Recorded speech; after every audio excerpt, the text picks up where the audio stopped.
அனைவருக்கும் வணக்கம். தேசிய முற்போக்கு திராவிட கழகத்தினுடைய நிறுவன தலைவர், அன்பு தலைவர், புரட்சி கலைஞர் கேப்டன் அவர்களுடைய தலைமை அலுவலகத்திற்கு இன்றைக்கு இஃப்தார் நோன்பு விழா வந்திருக்கும் அனைத்து இஸ்லாமிய சகோதரர்களுக்கும் தேசிய முற்போக்கு திராவிட கழகத்தின் சார்பாக பணிவான வணக்கங்களை தெரிவித்துக் கொண்டு உங்கள் அனைவரையும் வருக வருக என்று வரவேற்பதில் உண்மையிலேயே நான் மகிழ்ச்சி அடைகிறேன். இன்றைக்கு இஃப்தார் நோன்பு திறப்பு விழா நம்ம தலைமை கழகத்தில் பொறுத்த வரைக்கும் ஆண்டுதோறும் ஒரு வருடம் கூட தவறாமல் இஃப்தார் நோன்பு விழாவை கேப்டன் அவர்கள் அனுசரித்து வந்தார். அந்த வகையில் கடந்த வருஷம் நம்ம அது பண்ணல. ஏன்னா கேப்டன் மறைந்து ஒரு வருடம் கூட முடியாமல் எந்த விழாவும் இல்லை என்பதனால். ஆனால் இந்த வருடம் கேப்டனுடைய ஆசீர்வாதத்துடன் நமது தலைமை அலுவலகத்திலேயே இஃப்தார் நோன்பு திறப்பு நிகழ்ச்சியில் உங்கள் எல்லாரையும் நான் சந்திக்கிறதுல அந்த அல்லாவுக்கும் கேப்டனுக்கும் என்னுடைய நன்றிகளை இந்த நேரத்தில் நான் தெரிவித்துக் கொள்ள கடமைப்பட்டிருக்கிறேன். இந்த விழாவிலே பங்கேற்க வர வேண்டும் என்று அன்பு சகோதரர் அண்ணன் ஷேக் தாவூத் அவர்களுக்கும், சகோதரர் முனைவர் பாஷா அவர்களுக்கும், சகோதரர் முகமது அதாவது அவர்களுக்கும், அதே போல எங்களுடைய மாவட்ட மீனவர் அணி செயலாளர் நிசாம் அவர்களுக்கும், எங்களுடைய ராமநாதபுரம் மாவட்ட செயலாளர் சின்னா அவர்களுக்கும், இந்த விழாவிலே கலந்து கொள்ள வந்திருக்கும் மாவட்ட கழக செயலாளர்கள், எங்களுடைய நிர்வாகிகள், மகளிர் அணி சகோதரிகள், பத்திரிகை நண்பர்கள், தொண்டரணியை சேர்ந்த அனைவருக்கும் தேசிய முற்போக்கு திராவிட கழகத்தின் சார்பாக வணக்கங்களை தெரிவித்து தலைமை கழகத்திற்கு உங்கள் அனைவரையும் வருக வருக வருக என்று வரவேற்கிறேன். இஃப்தார் நோன்பு அப்படின்னாலே இது ஒரு புனித மாதம். ரமலான் மாதம் அப்படின்னு சொன்னாலே இது புனிதமான ஒரு மாதம். நாங்கள்லாம் சின்ன சுதீஷ் சொன்ன மாதிரி பிறந்து வளர்ந்தது எல்லாம் வேலூர் மாவட்டம். எங்களுடைய நெய்பர்ஸ் எல்லாம் நீங்கள் பார்த்தீங்கன்னா இஸ்லாமிய சகோதரர்கள். ஆனால் நாங்கள் படித்து வளர்ந்தது எல்லாமே கிறிஸ்டியன் இன்ஸ்டியூட். எங்கள் வீட்டில் இந்து கடவுள். எல்லா மதத்தையுமே நாங்கள் சமமாக பாவித்து தான் வளர்ந்தோம். கேப்டனை திருமணம் செய்து வந்த பிறகு வீட்டில் முதல் விளக்கேற்றப்போ நான் பார்க்குறேன், அங்கே இந்து கடவுளும் இருக்கார், இஸ்லாத்தோடைய குரானும் இருக்கு, ஜீசஸும் இருக்கார். அப்போதான் நாங்கள் நினச்சிக்கிட்டேன், நாம் பிறந்து வளர்ந்ததும் ஒரே மாதிரி தான், நம்ம கேப்டனுடைய எண்ணங்களும் அவருடைய மத பற்றும் ஒன்று தான். நம்ம எல்லாருமே ஒரே குலம், ஒரே தெய்வம் தான். நமக்குள்ள எந்த பாகுபாடும் எந்த பிரிவினைகளும் எப்பொழுதுமே கிடையாது என்பதை தான் கேப்டன் எப்பொழுதுமே நம்பினார். அதை தான் நானும் நம்புகிறேன். நாம் எல்லாரும் சகோதர சகோதரிகள் தான். நமக்குள்ள எந்த விதமான வேறுபாடோ பாகுபாடோ கிடையாது என்பதில் கேப்டனும் நானும் நம்ம கழகத்தினரும் நீங்கள் அனைவரும் உறுதியாக இருப்பீங்க என்பதை நான் நம்புகிறேன். எங்களுடைய திருமணம் முடிந்த பிறகு எங்களுக்கு 2 பிள்ளைகள். ஒருத்தர் நமது விடுதலை புலி பிரபாகரன் பெயரை கேப்டன் பிரபாகரன் அவர்களே தமிழ் பற்று மீதும் அவர் வைத்த அன்பின் காரணமாக மூத்த மகனுக்கு பிரபாகரன் என்று பெயர் வைத்தார். 2வது மகன் பிறந்தபோது கேப்டன் சொன்னதை இன்று அதுவும் நமது தலைமை கழகத்தில் என்னுடைய இஸ்லாமிய சகோதரர்களோடு பகிர்ந்துக்கணும்னு விரும்புகிறேன். 2வது மகனுக்கு ஷவுக்கத் அலி என்று இஸ்லாம் பெயரை தான் சூட்டுவேன் என்று கேப்டன் உறுதியாக என்னிடம் சொன்னார். கேப்டன் சொன்ன வார்த்தைக்கு இதுவரைக்கும் நான் மறுப்பு சொன்னதே கிடையாது. எந்த விஷயத்துக்கும் நான் மறுப்பு சொன்னதே கிடையாது. உங்கள் மனசில் அப்படி தோணுன்னா நீங்கள் தாராளமாக வைங்கன்னு தான் சொன்னேன். ஏன்னா இஸ்லாமியர்கள் மீது கேப்டன் வைத்திருந்த பற்று, அவருடைய நட்பு வட்டாரத்தை நீங்க பார்த்தீங்கன்னா அத்தனை பேரும் இஸ்லாமியர்கள். அண்ணன் இப்ராஹிம் ராவுத்தர்ல இருந்து, திரையுலகிலே அவருக்கு பக்கபலமா இருந்த லியாக்கத் அலி கான்ல இருந்து, அவர் மிகப்பெரிய ஒரு வில்லனாக இன்ட்ரடியூஸ் பண்ணி கேப்டனுக்கு கடைசி வரைக்கும் இன்று அளவு வரைக்கும் விசுவாசமாக இருக்கின்ற மன்சூர் அலிகான் உட்பட எத்தனையோ வில்லன்களை கேப்டன் எத்தனையோ கதாபாத்திரங்களை இன்ட்ரடியூஸ் பண்ணியிருக்கார் இஸ்லாமியர்கள். அது மட்டும் இல்லை, திருப்பூர்ல எங்க அன்பு அண்ணன் அக்பர் இனி திரை உலகிற்கு வருவதற்கு முன்பிருந்தே நட்பு. அதே மாதிரி புதுக்கோட்டையில எங்களுடைய மாவட்ட கழக செயலாளராக இருந்த ஜாகீர் அவர்கள், அதே மாதிரி விருதுநகர்ல ஷெரீப் அவர்கள், அதே போல இன்னைக்கு முகமது இருக்காரு. நிறைய நிர்வாகிகள் இன்னைக்கு நம்ம கட்சியில இஸ்லாம் சகோதரர்கள் தான். அதே மாதிரி இன்னைக்கு அதிகமாக கேண்டிடேட்ஸை நம்ம நிறுத்தினதும் யாருன்னு பார்த்தீங்கன்னா இஸ்லாமியர்கள். கேப்டன் அதிகமாக வாய்ப்பு கொடுத்து அவர்களை கேண்டிடேட்ஸாக கேப்டன் அறிவிச்சிருக்கார். ஒவ்வொரு பிறந்த நாளுக்கும் இந்து கோயிலுக்கும் போவோம், கிறிஸ்டியன் நம்மளுடைய சர்ச்சுக்கும் போவோம், தர்காவுக்கும் போவதை தன்னுடைய வாழ்நாள் கடமையாகவே கேப்டன் வைத்திருந்தார் என்பது உங்கள் எல்லாருக்குமே தெரியும்.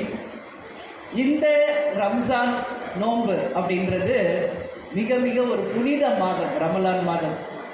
அந்த 30 நாட்கள் நாட் ஒன்லி ஃபார் இஸ்லாமியர்கள், ஒட்டுமொத்த மக்களுக்குமே இது ஒரு புனித மாதம் தான் நிச்சயமாக நான் சொல்வேன். இன்ஷா அல்லாஹ் அப்படின்னு உங்களுக்கு எப்படி நான் சொல்றது நீங்கள் உண்மைன்னு நினைக்கிறீங்களோ இல்லையோ எனக்கு தெரியாது. பட் உண்மையை நான் சொல்கிறேன். கேப்டன் மாதிரி தான், சொல்லொன்று செயல் ஒன்று கிடையாது. நான் என்ன சொல்கிறேன்னா அதுதான் செயல். நாங்கள் தினந்தோறும் எப்படி ஈஸ்வரான்னு சொல்கிறனோ, ஜீசஸ் சொல்கிறனோ, அது மாதிரி தினம்தோறும் இன்ஷா அல்லாஹ் என்று சொல்லிதான் என்னுடைய தினத்தை நான் தொடங்கி கொண்டிருக்கிறேன். இது எத்தனை பேருக்கு தெரியும் என்பது தெரியாது. இதுதான் உண்மை. ஏன் அப்படின்னு சொல்கிறேன்னா, எங்களை பொறுத்த வரைக்கும் 3 கடவுளுமே சமமானவர்கள் தான். அதில் எந்த மாற்று கருத்தும் இல்லை. எல்லாருமே நல்லதை தான் மக்களுக்கு சொல்லியிருக்காங்க. எல்லாரும் உதவி செய்யுங்க, பசித்து வருபவர்களுக்கு உணவளியுங்கள் என்றுதான் அனைத்து மதத்திலுமே சொல்லியிருக்கிறதே ஒழிய யாரும் எந்த மாற்று கருத்தை சொல்லலை. ஜோதி வடிவமாக இருக்கின்ற கடவுள் இன்றைக்கு மதங்களாக இருக்காங்க. பட் நம்ம பொறுத்த வரைக்கும் எல்லாருமே ஒன்று தான் என்பதில் மாற்று கருத்து இல்லை. இந்துக்கள் என்ன சொல்கிறாங்க? மாறி மாறி அதான்றாங்க. கிறிஸ்டியன்ஸ் என்ன சொல்கிறாங்க? மேரி மாதான்னு சொல்கிறாங்க. இஸ்லாமில் என்ன சொல்கிறாங்க? ஃபாத்திமான்னு சொல்கிறாங்க. பேர் தான் மரியான்னு சொல்கிறாங்க, ஃபாத்திமான்னு சொல்கிறாங்க. பேரில் தான் மாற்றம், ஆனால் எல்லாருமே ஒன்று தான். கேப்டன் எப்பவுமே தன்னுடைய நண்பர்களை மாமா மச்சான் தான் கூப்பிடுவார். அதுவும் இஸ்லாமிய சகோதரர்களை வாங்க மாமா வாங்க மச்சான் அப்படின்னு தான் சொல்கிறார். அந்த அளவு ஒரு உரிமையாக பழகக்கூடியவர் நமது கேப்டன் அவர்கள். இப்போ கூட அந்த ரூமில் நாங்கள்லாம் அண்ணன் உங்களோட பேசிக்கிட்டு இருந்தோம். அனைவரும் கேப்டனுடைய நினைவுகளை என்னோடு பகிர்ந்துக்கிறப்போ உண்மையிலேயே கேப்டன் நம்மக்கிட்ட இல்லை என்ற எண்ணம் என்றைக்குமே யாருக்குமே வர முடியாது. ஏன்னா அவர் வாழ்ந்துட்டு போயிட்டார். இன்னைக்கு அவர் உருவத்தில் நம்மிடம் இல்லை, ஆனால் அவருடைய நினைவுகள் பசுமையாக இன்றளவும் எல்லா இடத்திலையும் நிரம்பி இருக்காங்க. அதனால கேப்டன் நம்ம கூட தான் இருக்கார், வேற எங்கேயும் போல. இதே இந்த ஆஃபீஸில் இப்போ அவருடைய ஆன்மா இங்கே தான் இருக்கு. நம்மோட அவரும் சேர்ந்து தான் இந்த இஃப்தார் நோன்பு விருதில் கலந்துக்கிட்டு இருக்காரு என்றுதான் நான் உறுதியாக நம்புகிறேன். கேப்டனுக்கு கஞ்சி வச்சோடனே முதல்ல கஞ்சி கேப்டன் பேரிச்சப்பழம் சாப்பிடுவார். நீங்கள் நிறைய வீடியோஸில் பார்த்துருப்பீங்க.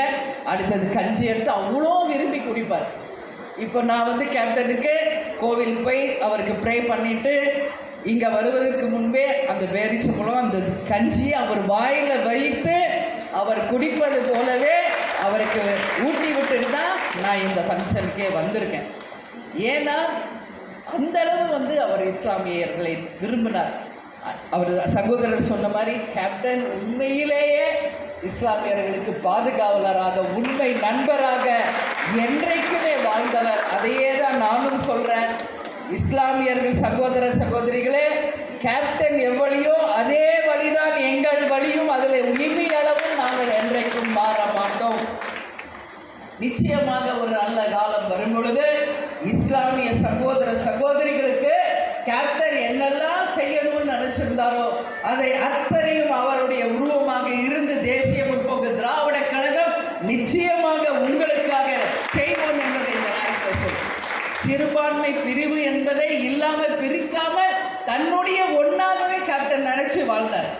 சிறுபான்மையர்கள் அல்ல, என்னுடைய சகோதரர்கள், அவர்கள் எந்த வகையிலும் அவர்களை பிரிக்க கூடாது என்பதில் கேப்டன் கடைசி வரைக்கும் உறுதியாக இருந்தார். அவர் மறைவன்னைக்கு வந்து அவருக்கு அஞ்சலி செலுத்தி அந்த துக்கத்தில் கலந்துகிட்ட அத்தனை இஸ்லாமிய சகோதரர்களுக்குமே இந்த நாளில் நான் நன்றி சொல்ல கடமைப்பட்டிருக்கேன். சென்னையில் மட்டும் கிடையாது, தமிழகம் முழுவதும் உலகம் முழுவதும் இருக்கின்ற அனைத்து இஸ்லாமியர்களும் தங்கள் வீட்டில் ஒரு சோக நிகழ்வு நடந்தது போல அன்றைக்கு முழுக்க உணவருந்தாம கேப்டனுக்காக துவா செய்து அத்தனை பேருமே கேப்டனுக்காக அஞ்சலி செலுத்தினது எனக்கு தெரியும். அதனால நான் சொல்றேன், எல்லாருக்கும் இந்த நேரத்தில் என் நன்றிகளை நான் தெரிவித்துக் கொள்கிறேன். அதே மாதிரி இனி வரும் காலங்களும் நிச்சயமாக இன்னும் மிக சிறப்பான அளவில் தான் ஒவ்வொரு ஆண்டும் நமது இஃப்தார் நோன்பு விருது கடைபிடிக்கப்படும். அதில் எந்த மாற்று கருத்தும் இல்லை என்பதையும் இந்த நேரத்தில் உங்களுக்கு சொல்லி, என் கூட எல்லா குழந்தைங்க வந்தாங்க கேப்டனுடைய கோயிலுக்கு. வருங்கால எதிர்காலம் நமது அன்பு சகோதரர்கள் அவர்கள் வாழ்க்கை மிக சிறப்பாக அமைய வேண்டும் என்றும் இந்த நல்ல நாளில் அவர்களுக்காக நான் பேசி இப்போ எல்லாரையும் நான் வந்து கேப்டன் கோவிலுக்கு வர சொல்லியிருக்கேன். நாங்கள் அனைவரும் சேர்ந்து கேப்டனுக்காக அங்கே துவா செய்ய போகிறோம். நீங்களும் கேப்டனுக்கு துவா செய்ய வேண்டும் என்று கேட்டுக்கொண்டு 31ஆம் தேதி ரம்ஜான், அந்த ரம்ஜானுக்கு முன்கூட்டியே இப்பொழுதே ரம்ஜான் வாழ்த்துக்களை நான் தெரிவித்துக் கொள்ள பெருமையோடு கடமைப்பட்டிருக்கிறேன். இந்த ஒரு மாத காலத்தில் கடைசி 10 நாள் தான் மிக மிக முக்கியமான நாள் என்பது ரமலான் நோன்பு இருக்கிறவங்களுக்கு, இஸ்லாமியர்களுக்கு தெரியும். நான் நிறைய குர்ஆன் படிச்சிருக்கேன், நிறைய அந்த வரலாறுலாம் நான் கற்றுக்கிட்டு இருக்கேன். அப்போது இந்த கடைசி 10 நாள் ஏன் இன்னைக்கு நம்ம வைக்கிறோம், நம்ம நினைச்சிருந்தா ஃபர்ஸ்ட் வீக்கே வச்சிருக்கிறோம்ல. ஆனால் நரகங்கள் மூடப்பட்டு சொர்க்கங்கள் திறப்பது இந்த 10 நாட்களிலே. ஒட்டுமொத்த நல்லவர்களுக்கு அந்த அல்லாவின் அருள் கிடைக்கிறது இந்த கடைசி 10 நாள். அப்படின்றதுனால தான் இன்னைக்கு அந்த புனித ரமலான் நோன்பை இன்னைக்கு நம்ம கழகத்தில் வச்சிருக்கோம். எனவே நரகங்கள் மூடப்பட வேண்டும், சொர்க்கங்கள் வளர வேண்டும், அத்தனை நல்லவர்களும் நல்லபடியாக வாழ வேண்டும், அனைவரும் சொர்க்கத்தில் நல்லபடியாக இறைவன் அருளை பெற வேண்டும் என்றுதான் இந்த ரமலானுடைய விஷயம். யாரும் தவறு செய்யக்கூடாது. இந்த ஒரு மாத காலம் நம்மால் முடிந்த நல்லதை செய்ய வேண்டும் என்பதை தான் நபிகள் நாயகம் அவர்கள் நமக்கு சொல்லி கொடுத்துட்டு போயிருக்காரு.